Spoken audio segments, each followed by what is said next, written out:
but so that you get connected with the direct experience of your function and the joy and the satisfaction of it.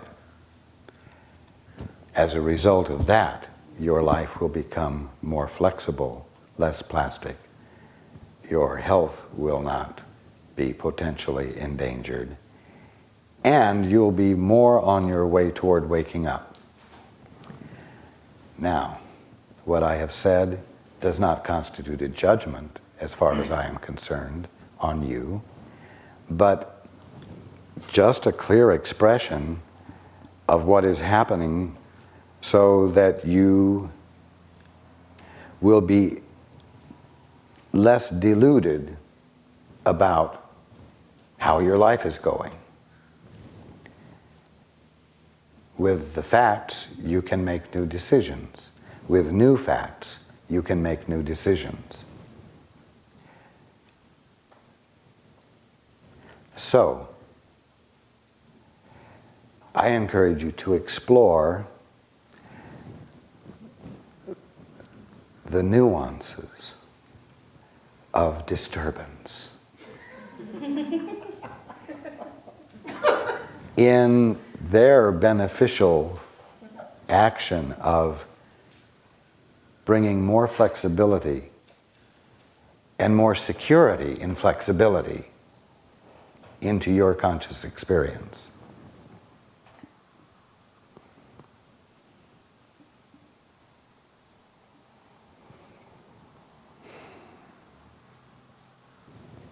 Does that answer your question? Yes, Raj, thank you. Do you have a number I can call? For technical support? No, of the other kind.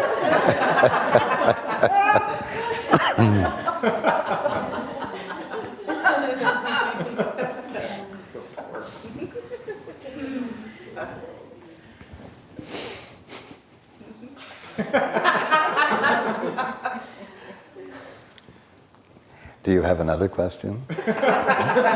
Well, here I am in the woods. I was wondering about opportunities along those lines. What's the correct approach? That's what I was asking when I said it, as far as a number to call.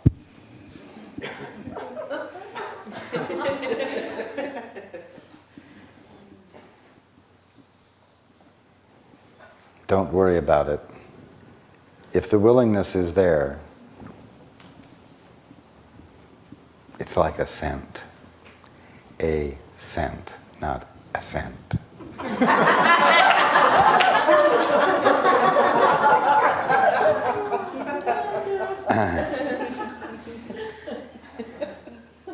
And those of your species will find you. So in other words, when the student is ready, the wrecking ball will come.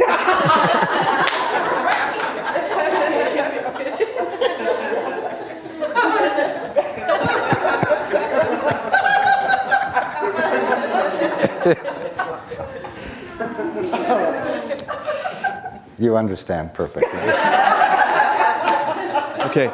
The other question I have to ask is, with the gathering that we have here, with the energy that we have here, I can't understand for the life of me why there aren't people lined up all the way up the street waiting to get in here to a gathering like this. And so the things that come up for me around that are things like, well, people are distracted by the world out there, that this particular clarity doesn't appeal to people because of where they are. And because of the work that I'm involved with Paul, it comes up for me. And so I was just wondering what your take is on that. How come we're not packed?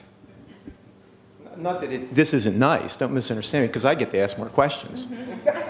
But I'm just curious as to, it's almost as if, like I took a trip back to the East Coast, and most of my friends and relatives back there, this isn't even in their universe. I mean, in their conscious world in which they live, things like this. I was just curious as to what's going on.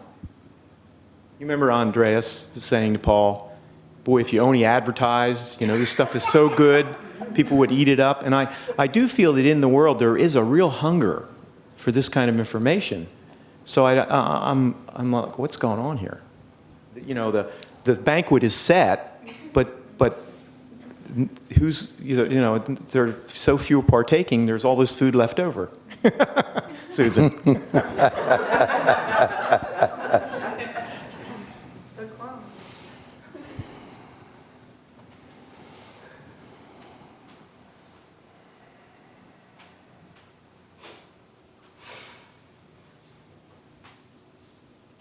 I understand exactly what you're saying.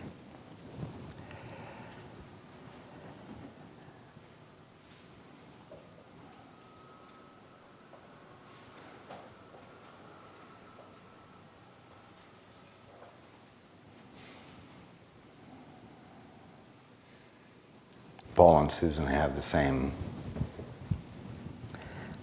quandary.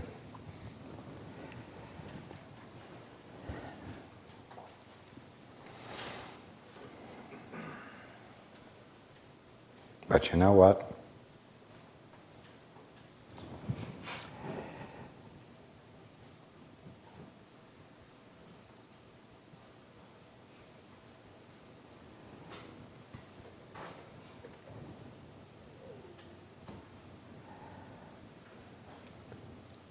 Coercion simply has no abiding place in anyone's trip back home or in the encouragement that is provided to those on their way back home.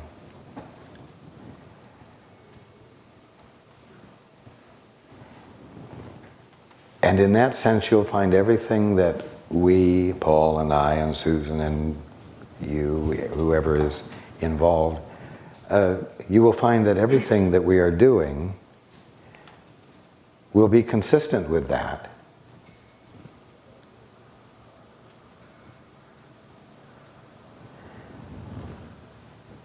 If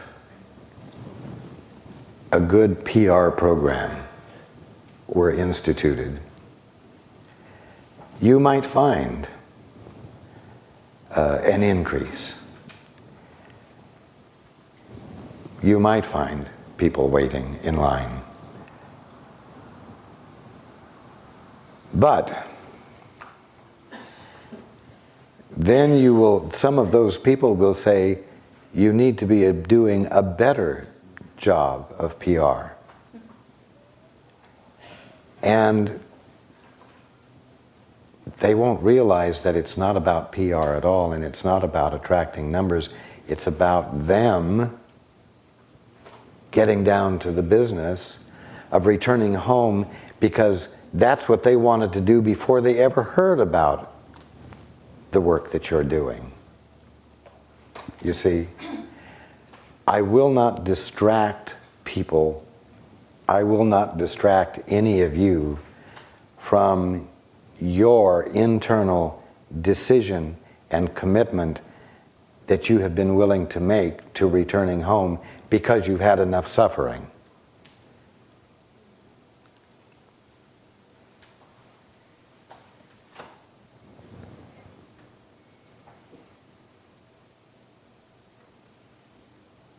I'm not a leader.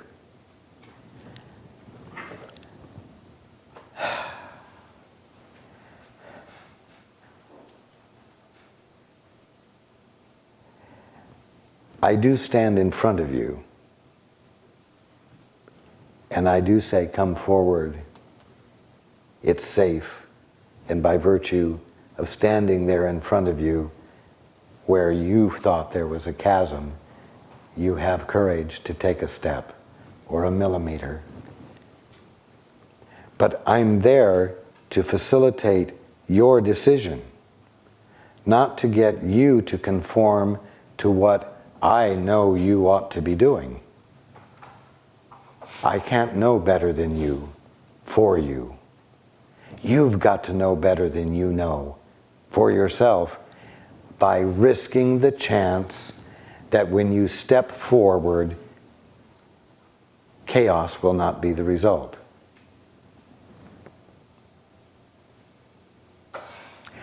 So if you want to find your way here, for me to tell you to continue on your journey and that it's safe, and not distract you from giving your attention where it needs to be given, fine. But I do not want people here who have come because of a PR job instead of their own inner point of growth. Because those people, being here for the wrong reason, will then want me to be in a way that is wrong. And if I won't be their leader, they'll say, "See you later." And I will say, "Fine." And we will have had an interaction that is not particularly profitable because it came about for artificial reasons, because of manipulation. Now, you know, it doesn't take 1,000 people attending a gathering in a stadium. It takes 16 people who hear and make further commitment to their journey and go home and in their daily life touch however many more people there are. And by virtue of the touch, a ripple is started. That's it. You understand? Yes. Yes, I do. Thank you. We will take a break. Okay. And then you can resume. Thank you.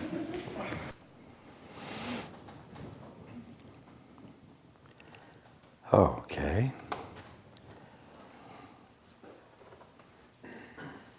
So, got it? Okay.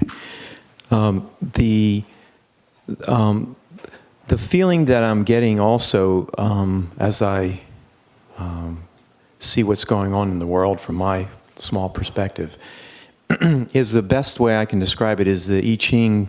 There's one of the hexagrams that says it's darkening of the light. What it means is that there's sometimes an ascent of people that aren't with the Tao in that case, so that there's a temporary, it's like 2 steps forward, 1 step back. There's that we're in the like 1 step back period, and in the newspapers you read about the environmental movement kind of being quelled and the denial of global warming and whatnot. And I'm not asking this question to instill any kind of, oh, look out, this is big trouble. But it's more from the standpoint of is this part of the reason why they're not lined up down the street?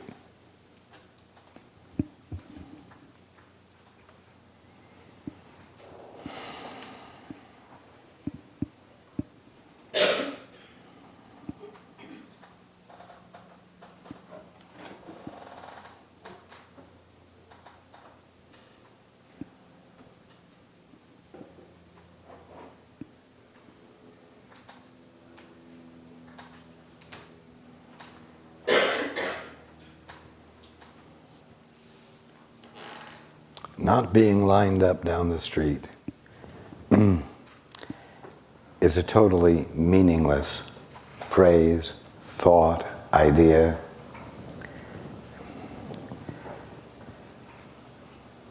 You are here. You are here. You are here. Others aren't here. That's all you can say.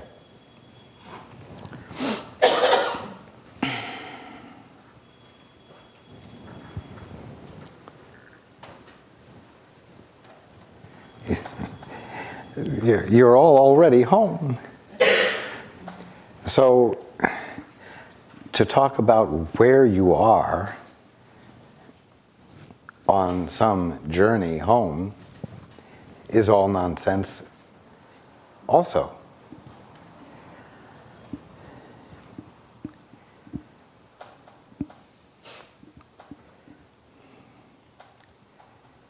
Again, it's like I told Paul early on.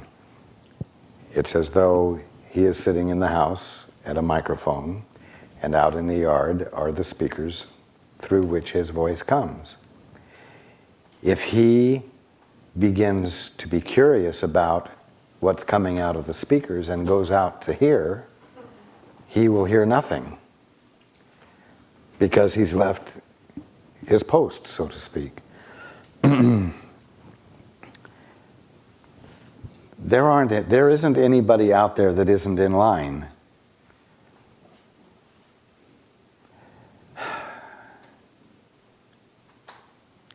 You're here. That's what matters. When it matters for others to be here, they will be here, or we will be where they are. But it isn't about getting to them.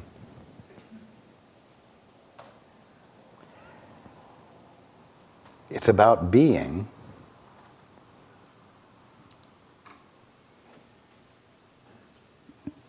It's about being, not about accomplishing, not about getting a message out.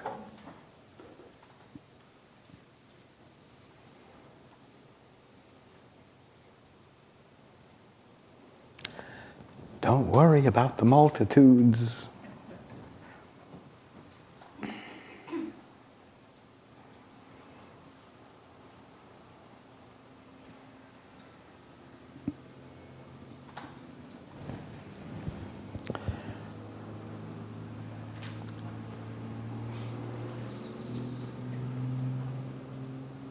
And I'm not going to comment on the world state and the state of your country's government because it has no relevance today. And there is nothing any of you really need to know about it.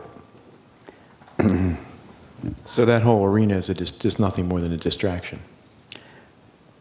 That has nothing to do with who is here and who is not here. No. Should we have any concern in that direction at all, as far as what's going on in the quote-unquote world? Not concern, no. Alertness, but not concern. Thank you. You are welcome.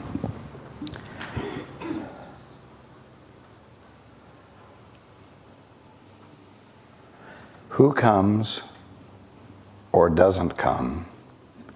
How many come? How many don't come?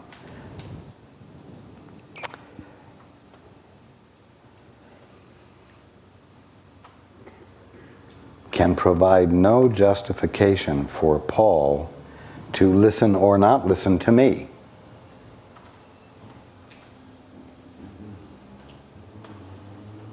Or for you to listen to your guide or to me. If it becomes a justification, then Paul is off the track. And he delays his homecoming, as do you. You make the gift just because. And you make it just because, in other words, for no good reason, with no good justification, let us say, because it's your capital F function. And when you are fulfilling your function, you wake up.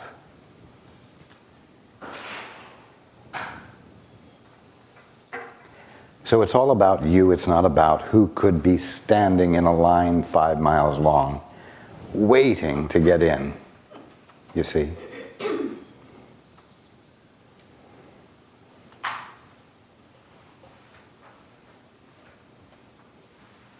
That's the end of the answer.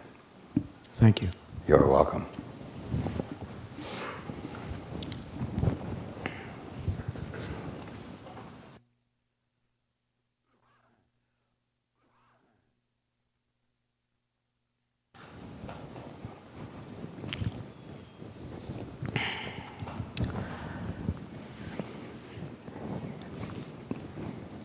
It is now your turn to ask your question again. Thank you, Raj, and thank you for all your words. They're really wonderful. You are welcome. Okay, my question was, for centuries, human beings have oppressed each other, and within this illusion have created false beliefs of superior and inferior cultures. Having incarnated as a black female in this life, I sometimes see the world through this perspective. And I was wondering if you could speak a bit on the quote-unquote black experience.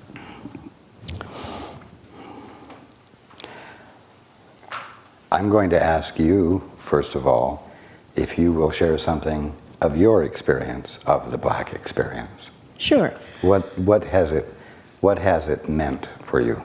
Okay. Well, it's been an interesting journey. I grew up in San Francisco in the 60s and the 70s, and it was a wonderful childhood, very happy. And what I remember most was our neighborhood, which literally had families from just about every culture represented. There were Russian families, Greek, Japanese, Mexican, black, white, Chinese, etc. And we all played at each other's homes, so it was very natural as children to mix. And when we played at each other's homes, we would have Japanese tea, we would have pierogies, we would have whatever was in the household, and it was very normal. We all dated each other, and there were many interracial couples in junior high and high school. When I was 16, my mom bought a house in another part of town where she now lives, and that was, it was kind of like night and day for me. The new neighborhood was predominantly black, and there was a palpable feeling in that neighborhood that I still remember. It was heavy, it was sad, and it felt completely different from my old neighborhood of mixed races. And that's when I came into awareness of, I don't know, consciousness of being black, whatever that meant. I hadn't thought about it before. And with that was associated a sort of, as I said, a heaviness, a sadness. So I began to read a lot of books. I went to the library and I read all these books, civil rights activists, etc. And my discovery was that the thread was the same. There was a common thread running through these books, which was racism, basically, and how these people all dealt with it and how it affected their lives. And some of these were middle-class people like me, too. So I know this is all within the context of illusion and separation. However, unfortunately, the world, the outside world, tends to put a lot of weight on how people look and their sexuality and things like that. And these things are unimportant, and I know that. But it's still, I find I'm often the only black person in the room, or, So as I said, I don't show up in the world as a black woman. I'm just a person inhabiting this body this time around. But just wondering if you had some thoughts that you could share.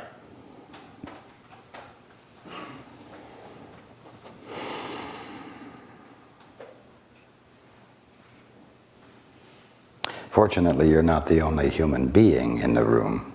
I know.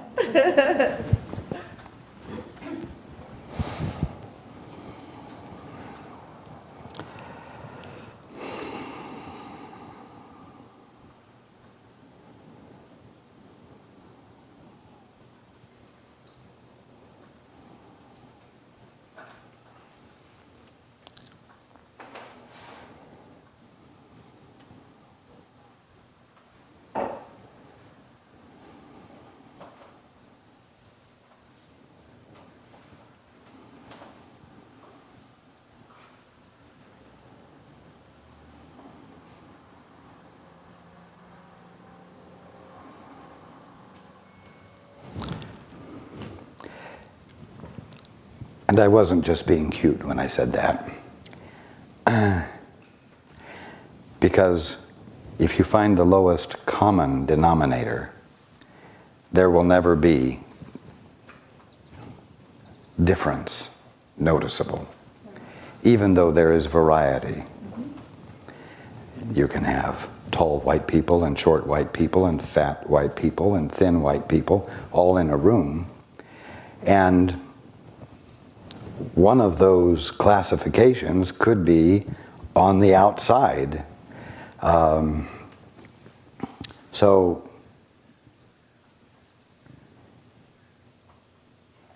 as I said, the key is to find the lowest common denominator where you find equality and be from there. Now, in a way, what are we talking about every time we have a gathering? You could say we're talking about finding the highest common denominator, but the interesting thing is that you find out what that highest common denominator is when you find out what the lowest common denominator is. In other words, when you're at the bottom of the barrel. And you don't have time for these superfluous distinctions because you're down to the nitty-gritty of what really matters. Now,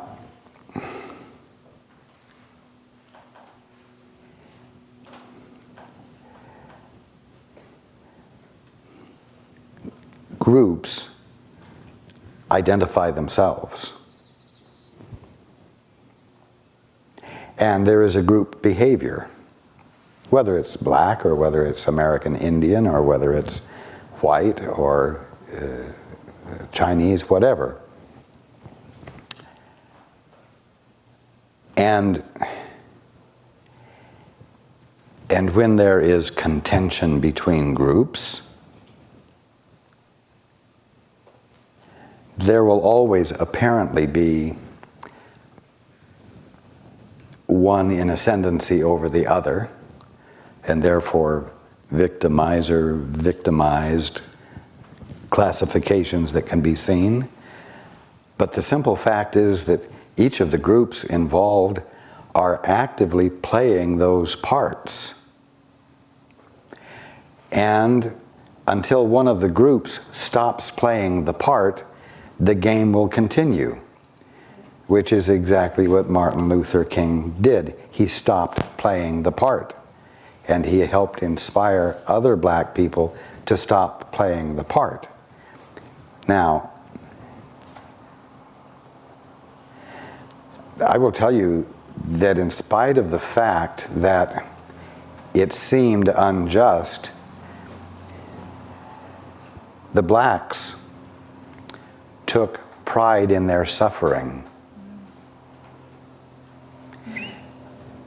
If they hadn't found value in it, they would have stopped playing the game much sooner.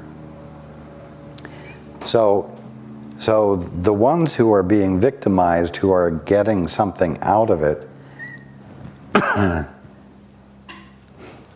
are equal participants in victimization, because they victimize the ones who are apparently the victimizers by encouraging the ongoing of the game. Right, and being participants in the game. Exactly. I understand what you're saying. It takes two to tangle. Yep. And when one refuses to tangle any longer, the game is over.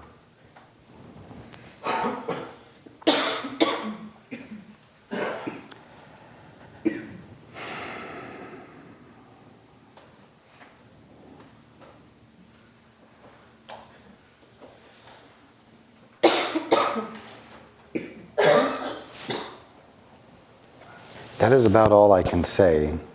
I can't honor either group.